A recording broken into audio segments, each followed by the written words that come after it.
17वीं सदी की शुरुआत में ब्रिटिश ईस्ट इंडिया कंपनी भारत आई।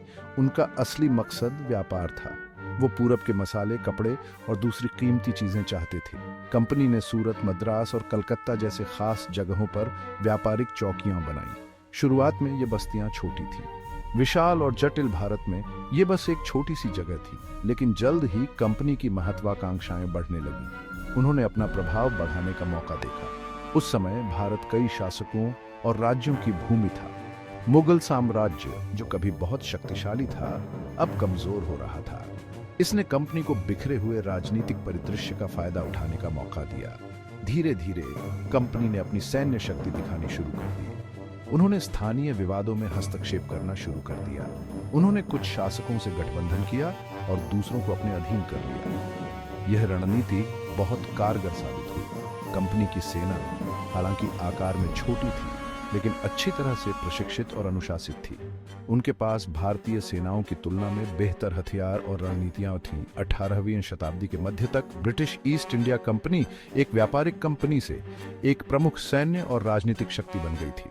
उन्होंने भारत के विशाल क्षेत्रों पर नियंत्रण कर लिया था। उनका प्रभाव पूर्व में बंगाल से लेकर पश्चिम में पंजाब तक फैल गया था।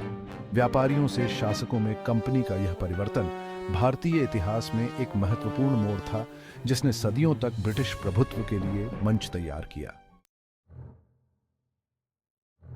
भारत में ब्रिटिश ईस्ट इंडिया कंपनी की सफलता सिर्फ सैन्य ताकत के कारण नहीं थी। उन्होंने भारतीय समाज के भीतर मौजूद मतभेदों का चालाकी से फायदा उठाया।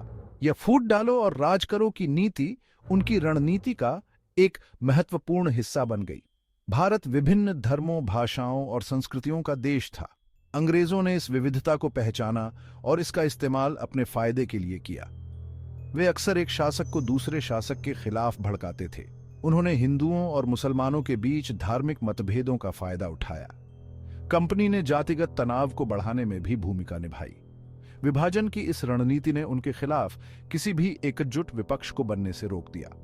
विभिन्न भारतीय शासक आंतरिक संघर्षों और प्रतिद्वंद्विता में उलझे हुए कंपनी के साझा खतरे के खिलाफ एकजुट मोर्चा पेश करने में विफल रहे।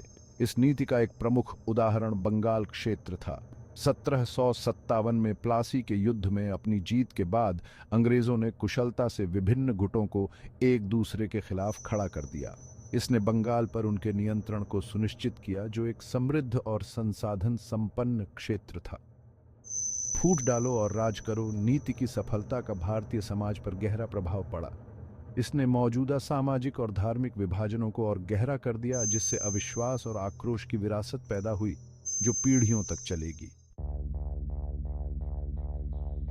भारत की विजय में ब्रिटिश ईस्ट इंडिया कंपनी की सैन्य श्रेष्ठता एक महत्वपूर्ण कारक थी। उनकी सेनाएं हालांकि अक्सर संख्या में कम होती थीं, उनके पास उन्नत हथियार थे और वे बेहतर रणनीतियां अपनाते थे। अंग्रेज औद्योगिक क्रांति में सबसे आगे थे। इससे उन्हें बंदूकें, तोपें और अन्य हथियार मिले जो भारतीय सेनाओं द्वारा इस्तेमाल किए जाने वाले हथियारों से कहीं बेहतर थे। उदाहरण के लिए अंग्रेजों ने अधिक दूरी और सटीकता वाली तोपों का इस्तेमाल किया। उनकी पैदल सेना फ्लिंटलॉक मस्कटों से लैस थी, जो भारत में आमतौर पर इस्तेमाल होने वाले मैचलॉक मस्कटों की तुलना में अधिक विश्वसनीय थे और जल्दी रीलोड हो जाते थे। यह तकनीकी लाभ कई लड़ाइयों में निर्णायक साबित हुआ। हथियारों से परे अंग्रेज सैन्य संगठन और रणनीति में श्रेष्ठ थे। उन्होंने अनुशासन, प्रशिक्षण और रणनीतिक योजना पर जोर दिया। उनके सैनिकों को लाइन इन्फेंट्री जैसे फॉर्मेशन में बड़े पैमाने पर ड्रिल किया जाता था, जिससे उनकी मारक क्षमता बढ़ जाती थी। उन्होंने अपनी रणनीति को भारतीय इलाके और जलवायु के अनुकूल भी बनाया, जो खुले युद्धों और घेराबंदी युद्ध दोनों में दुर्जय विरोधी साबित हुए। ब्रिटिश ईस्ट इंडिया कंपनी ने केवल बल के दम पर भारत पर राज नहीं किया। वे स्थानीय आबादी का समर्थन या कम से कम उनकी सहमति प्राप्त करने के महत्व को समझते थे। इसे हासिल करने के लिए उन्होंने भारतीय शासकों के साथ रणनीतिक गठबंधन बनाए। ये गठबंधन कूटनीति, दबाव और स्वार्थ के मेल पर आधारित थे। कंपनी ने उन शासकों को सुरक्षा प्रदान की जो सहयोग करने के लिए सहमत हुए।